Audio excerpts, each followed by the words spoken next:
Welcome back, guys. Welcome back to People Bring Profit into the Storm of Hospitality. Here we go for a little episode here. Hey, we're going to shift it up a little bit today.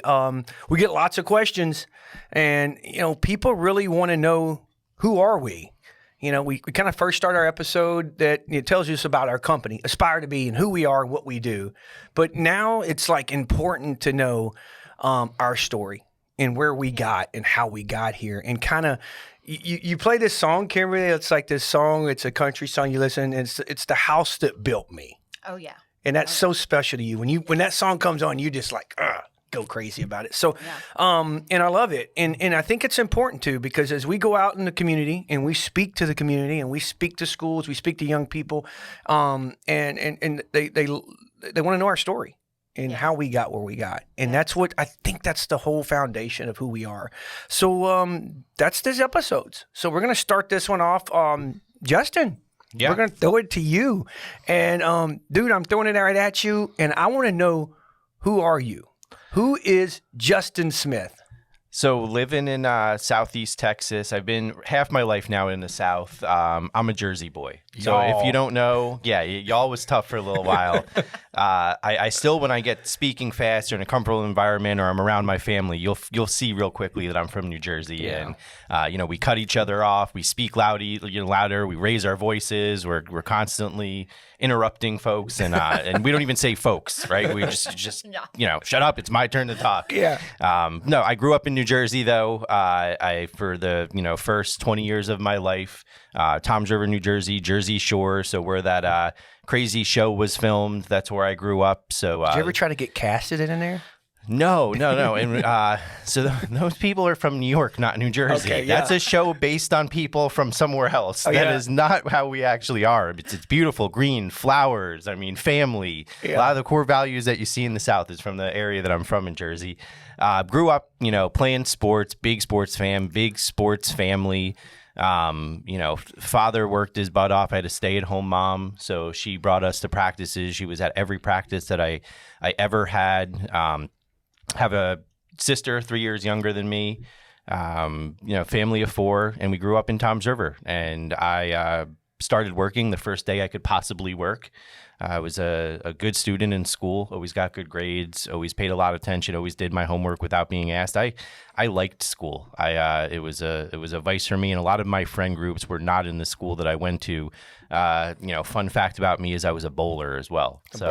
Played baseball, soccer competitively, but then I also really, really liked bowling back then. It was just it was something that I found myself to be good at. I made a bunch of friends, and I did a lot of travel when I was younger. I didn't know that about you, bowling. Yeah.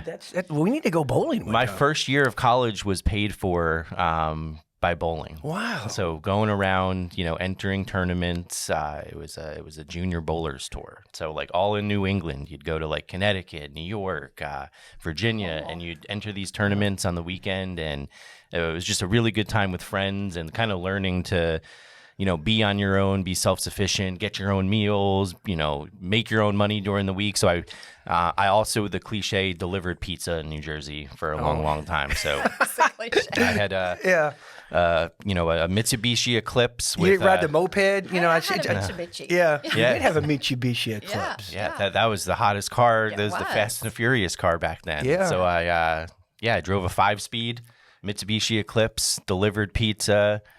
Decent student, and I decided to take my next chapter, and I went to Monmouth University in New Jersey, which was about 20 minutes away from where I lived, and it felt like high school all over again. So at that time, my grandmother, and we always took vacations to Florida, so we'd all hop in the van, and I think at one point we hopped in the van and even put a lawn chair in it, right? Because we didn't have a lot of money. It was like, everybody we're going to Florida, and that was our family vacations. But my grandmother lived down there, so I wanted to have a true college experience. So I went down, moved in with her. She helped me immensely. I hope I helped her a little bit. She's an RN for life, just a nurse who's just someone that helps people and has just been a huge influence in my life, my whole life. Just has always been there with the shirt off her back and anything and everything. Used to just, looking back, hand me, $100 bills in moments that I needed it just so much. And it was just the nurse. Yeah. That's the nurse in people. It is. Yeah, you probably relate a little bit to that. So, went down there and went to the University of Tampa, and I went for information analysis and design. And I was just I've always been into computers. They've intrigued me. I was just not the social media piece of computers, just like how they worked, the technology, how you could build systems, how you could write programs. It's just how my brain is wired. I'm a very logical person, system oriented. Everything has to make sense to me, and they always just made sense to me because you can write a program, it has to be perfect, and it just works. So I went for systems analysis. It was challenging.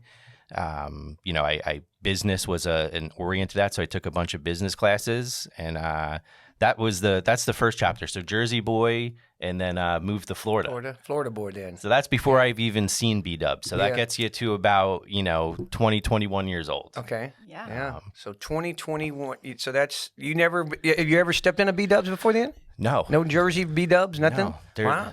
Buffalo Wild Wings in the Northeast at that time, I don't think had any presence. I mean, they were big in the Midwest, but there wasn't anything in New Ohio. Jersey. They were everywhere. Oh, yeah, Yeah. didn't know what a buffalo was until we walked in the first time and had a margarita with my grandma. Oh, wow. My grandma. So did your grandma recommend you to go there, or did you? She did, because she just, I'm got it bugged up. Florians know all the good places. We got to throw it out there, and I don't know, who will love this or hate it, but I'm a Giants and Mets fan, so we'll forgive you. Yes, thank you, Kimberly. My grandma's like, oh my goodness, I was loving life in college and just loved sports. That's what I did. If I was watching TV, it was sports. She's like, at that time, not everybody had a big screen in their home, right? No, nobody had a big screen. So it was come to B-Dubs, check this out. There's sports on, there's great drinks. There's, this open feel where like everybody's competitive. She's like, you got to come to this place down the road in Sarasota, Florida. Oh, wow. That's so awesome. store 3269, one of the originals. Yeah. So we went in there, and a manager visited our table, and I got hired that same day. Yeah. And ironically, and this is in our industry, this happens. There's tons of amazing stories there. My wife got hired on that very same day too, and came in with her own separate story, and actually came in for an interview. So didn't even know like who y'all never met before. No, right? I was sitting there drinking a margarita with my grandma in the bar floor area at a high top. And my grandma was like, you need to work here. And I'm like, okay, how does that even work? And Tim, the manager, came over and, scored an interview and got hired. And meanwhile, my current wife is sitting in the dining room being formally interviewed by a different manager and got hired on the same day. Isn't that crazy? How that paths cross, and then Right. look at it. Yes. So you got hired as a bartender right away? In that time in that store, it was very, very competitive, very, very busy. It was doing incredible volume. It only had been opened for 3 months at that time. Yeah. So, it took me a while to get into the bartending ring. So I was actually a dining room server, and back then you had to start in the kitchen, then you had to become a front of house, then you had to work in the dining room, serve tables, and you had to earn your spots. And then you'd earn your spot in the bar floor, and then you became a bartender. One of the criteria to become a bartender at that store when I was working with the management was, if I got my bartending certificate, that would fast track me to getting a bartender spot. So I went to the American Bartending School in Tampa, and I'm a certified. Got your paper. I'm a certified. So is that like you go to actually a course, right? Or is it you go in this? I went to a school. You can do a course, but it was actually the American Bartending School. You show up, you take classes, you make drinks. There's they have all kinds of food coloring, and it's labeled bottles. Wow. And you needed to get. I remember it was like a 92 on this. This test of like 2,000 drinks. And it's not just the ingredients in the drink and the exact amount of ounces in them. It's, is it shaken versus stirred, and what glassware is appropriate to serve it in, a highball or a rocks glass. Or, it was, I studied more for that mixologist test than I think I've ever studied for anything in my life. But anyway, went through it. paid a couple bucks to do that. And that's also, who is Justin? I'm constantly, no matter what I'm doing, I'm going to be a student. Doesn't matter if in my current role or a bartender or a dining room server, I'm trying to learn all I can to run a great business and move myself forward. You see that in your LinkedIn pages all the time with these books. He's always got a book, right? Yeah. I'm reading his book. So that's true. So true about you. I do. I carve out a certain amount of time in my day, and sometimes that's only 5 minutes, and I'll read a chapter or I'll read something that just helps me get grounded. And so often you go through a tough day or you're up against a hard decision and you're constantly taking in, and the higher up in leadership you go, the harder these decisions get. You'll lean on people that you rely on their opinion, but it's good to be grounded in books and just other folks that you look up to, or just isms, and it's helpful. It's not I don't live and breathe through them. Those are just additional tools that help me. Yeah. If you're not learning, you're not growing. Yeah, that's so true about you. So you started bartending. You're learning it there. So all through college, I bartended. So I was a WCT bartender at store 3269 for over 3 years. Yeah. And I probably, in life, hindsight, the money that I started making never needed to do anything else. Yeah. But the lifestyle that you're living is just, it's not one that's going to, scale to build a family. And you're working till 3 a.m. Yeah. You're going to the local bar afterwards. Your sleep schedule's all screwed up. It's no life to start raising a family. When I started getting serious with my current wife, Missy, and we decided to take that next chapter, that's when I decided to get into management. Yeah. So, and then I still to this day, being a bartender, I was a more introverted person. I didn't love speaking to people that I didn't know. It was hard for me to get up in front of groups and speak. And that was the job that it taught me the mindset to turn what I was doing into a business. Like, oh my goodness, if I talk sports to people, I can make more money. And then you start learning that it's just not, it's not that hard. And then you start building genuine friendships. Funny story. Someone in my wedding is a regular that used to come in, Mets fan. We call him Jerry the Mets fan. Was in my wedding. And he was a regular at the, in store 3269, just an incredible guy, Giants, Mets fan. We just hit it off, and his wife was great too. And he's a lifelong friend. Still friends with this guy. Yeah. Keep in contact.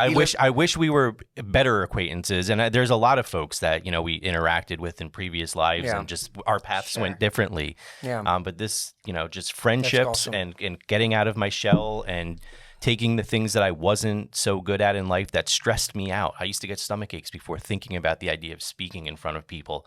But if you do that for a living behind the bar and have a lot of fun doing it, and there was a lot of folks and, mini mentors along the way that really helped me too. Yeah.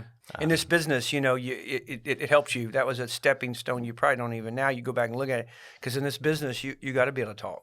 You got to be able to socialize in front of people. And so that's a blessing that you were put in that position. All walks of life. I mean, you had to, even the Philly fans, you had to learn to, you had to learn what they liked. And I was the guy, though. You had to work your tip. And you had to learn what you were good at. So I had this uncanny ability to not use a guest checkbook, and I'm sure it drove the managers nuts, but I could take a 15 top and not write it down. Yeah. And I could remember. You were one of those. But I could remember what you ordered every single time you come in, and your wedges with cheese and 2 ranches were a minute away from hitting you nice and hot and fresh. It was just one of those. That was what I was good at. And there were, I wasn't the most personable person on the time, but if you wanted to get in and get out and get it perfect and right, and the person to remember what you ordered, I'm your guy. Yeah. You want to bring in a 10 top, I'm your guy. Yeah. You want to sit there and chat, probably not your guy. Yeah. And it got better as I went, but except how's the weather over and over. Yeah. And that's how's the weather. I am so the opposite. I'm going to write it down, but if you want to chat, let's talk. And bartending too, you got to have good partners, right? It's typically not one bartender, so you got to make good teams, and you start learning that as well. So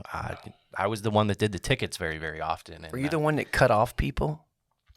Or was it the other guy? I always take, responsible alcohol service, very, very to heart, no matter what, especially just growing up. you know, and that's a different topic. But yeah, alcohol for me What's is funny, something. when you say you got two of your partners, like, hey, you take this one, you know, you cut this golf. I don't want to deal with it, you know. So, but that's awesome, man. That's great to hear that, and it's a blessing you were put in that situation and created who you are today. Absolutely. And so then I got into management, right? So then, you know, I had been with them for 3 or 4 years. I knew the front of house business inside and out. I was dangerous in the back, right? Because back then you became a wing certified trainer, and then you became a 5-star, so you learned the whole business. So I was ready to be an assistant manager. I went to Riverview, Florida, and worked there for about 6 months, and then moved to Fort Myers to open a store as the assistant general manager. And I had aspirations from day one of becoming a manager that I wanted to run store 3269, my original store. I mean, you have that goal in your mind saying, I not only want to become a GM, I want to run this store because I've been there. I know the ins and outs. I feel like I'm ready. I've got the school now. I've got I know what I would do if I was running this. So I worked very, very hard. And I think when you're young and you're moving up and you've got aspirations and you peg a very specific goal like that, you got to be versatile. You got to be able to tell the boss, you know, yep, I'll go there right now. Promotion, let's go. Yeah. You know, and so at that time it was just me and my wife, so we were able to. So it went from assistant manager for 6 months or so to assistant general manager, opening up a store and gaining a bunch of experience on what that looks like. And then I think it was, you know, don't quote me, 9 months later, I got a call saying, hey, you know, can you be in Sarasota tomorrow? Yes, let's go. Yeah. So I was able to move back to Sarasota, and then I ran that store for up about 3 years. Yeah. And that was just it checked a box. It allowed me to learn about just leadership, being in charge. And we had, when I finished, about 65 Buffalo Wild Wings, and I was able to take them for the last trailing 24 months. We were number one on the scorecard for the company. So we kind of went from, worst to first. And there was a lot of isms into the attack in doing that. And it was just a maniacal, I had the experience to do it. And then I was able to just put everything I had ever learned up to that point and just pour so much into that store because I just cared so much about it being successful. Yeah.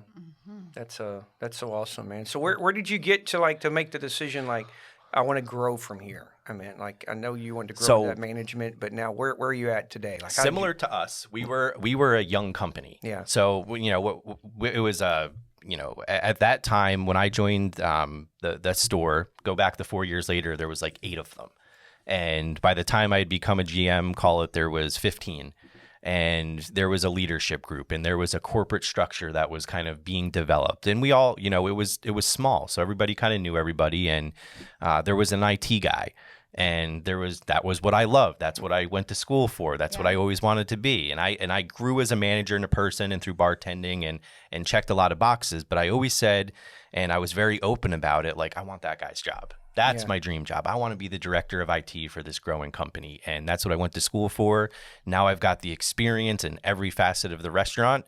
And there was a time where he sailed off into the sunset and I flew up to Michigan and did an interview and interviewed for that job. Yeah. And I got it. So 10 years later, I became the director of IT. I was able to apply everything that I had ever learned. And that's what I wanted to be. And I was able to for them. Yeah. That's so when you took that job, did you have to move to Michigan or what'd you do? Yeah, so we moved to Michigan for a year. We went there and the office was out of Southfield, Michigan or Detroit. And the company itself, though, was spread all across the country. So it was Michigan, Detroit, St. Louis, Chicago, and then Tampa. So it was all over the place. And by the time I left, they were over 100 restaurants and publicly traded. So it turned into a juggernaut of a company, and it was just much more common to have, it didn't matter where your talent was, so long they could get the job done. Yeah.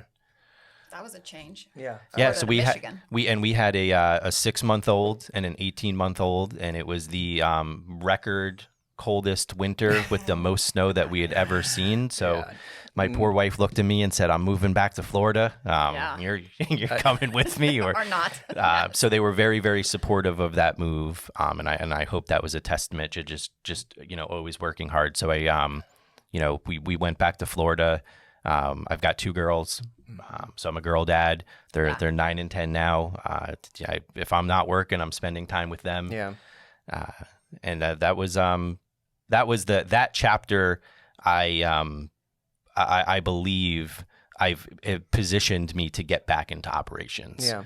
So as the director of IT in a growing company, I also led their project management office. So back to that logical thinking, I was always just kind of challenged. I was the guy that people said, hey, can you create a system for this? Or can you create a sheet for this? Or can you make me an Excel? Or what should we do to solve this problem? So when I'm running their project management office, I was always involved in marketing meetings or ownership meetings or HR meetings or admin meetings or anything. And especially as we became publicly traded, there was a lot of compliance meetings and safety and how are we responsible with our company and so on and so forth. So I was the note taker, go back, how do we fix this problem? How are we going to get everybody together and actually take it from something that's an idea to completing it? So I spent a lot of time just helping my colleagues and being in meetings and just gaining experience, just being like, oh my goodness, I agree with a lot of this. I'm a fly on the wall. I'm not a decision maker. I'm here to help solve things, but I'm not actually someone that can raise my hand and say, this might be crazy.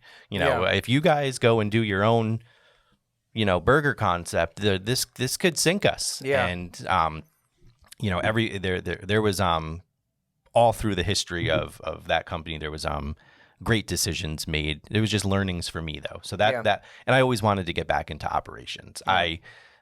IT in smaller companies is much more versatile and fun, and you're working on things that are much, much different. And as you grow, there's just so much compliance and paperwork and PCI and all this stuff. The boring stuff to me. It is. It is. So getting back into ops, it's what I always wanted, and then I ran through into you guys. Yeah. I think how that happened was, we were looking to grow again. Me and Kim were trying to take the next step and grow, and reached out to your COO at the time and who I had a relationship with on the fact board there at Buffalo Wild Wings. And, I asked him about his position, and he told me, oh, you couldn't afford me. And he said, but I got a young guy that's in the wings that's been waiting kind of for the opportunity. And that's how we met you and started talking, and Kim set up some meetings for some. Well, let me back you up one step. We met him actually because we were missing in our IT department here. Yeah. And reached out to that company, and they were like, well, are we just new through somebody, through networking? Yep. You were director of IT, and we were missing that in our own little company. And when you came in and you talked about those systems and how you set those systems up, that's what intrigued me. Yeah. Like, oh yeah, he's our guy. How do we get him? And so as a company, we're like, okay, let's just bring him on contractually. Yeah. And through IT. Yeah. And then we just kind of started, the snowball went from there. Oh, wait, not only can we bring him in for IT, but maybe something interested in something more in our company. Yeah. And that's when we went. Growth. That's right. And then that's when we had the dinner. That's right. You never know. You can meet your wife at a B-dubs or come in to help with IT. And next thing you know, you're sitting at this table. And opportunities open up that you don't even know. You know? There was mentors all through growing, just every step of the way. I was a student. So yes, I definitely, I studied no matter what the job I was doing, but I also latched on to people. Yeah. So there was a people element of all of it. And I've had some phenomenal mentors and people that I've looked up to that have really, really helped me along the way. They've poured into me. They've told me maybe the books I should be reading, or maybe even just this special side project I could do to help the company, help them, and help myself to build my resume and build my experience. So I've always looked around the room and said, man, I really like how that guy composes himself. I really like the shoes that he wears, or how how he conducts business. And I want to latch to him and ask him what he does in his day. And hey, what's this little notebook that you carry all the time? And what are you writing down? Yeah. What are you writing? Because I want to have that similar mindset when I walk into a store. So I've had some really, really good mentors, and through those mentorships, it led me to a place where I hope I was really, really prepared to have a conversation with you all to come in and help with IT. And you guys put me to it. I remember we were out at the Spanish joint eating some queso. And it was a really cool little like hole in the wall Spanish food place, and you guys looked at me and were like, what do you want to do? What do you want to do? And I'm like, wasn't ready for that conversation. But then I even went home and chatted with Missy, and I was like, I was so ready for that conversation. And that question, I was so ready for that, because for 17 years, I had been prepping to, look people in the eyes and say, I can help you. I was there 17 years ago, and I was the note taker all through that journey to be able to say, I will raise my hand if there's something that maybe we should consider not doing or a red flag. And, and I'll still support you if that's what we decide to do, but we'll do that united. And I think we'll collaborate well. And, that's what it was. So it was a lot of experience leading up to a really awesome opportunity. And families lived in Detroit, families lived in Florida, families lived in Southeast Texas. Absolutely love Southeast Texas.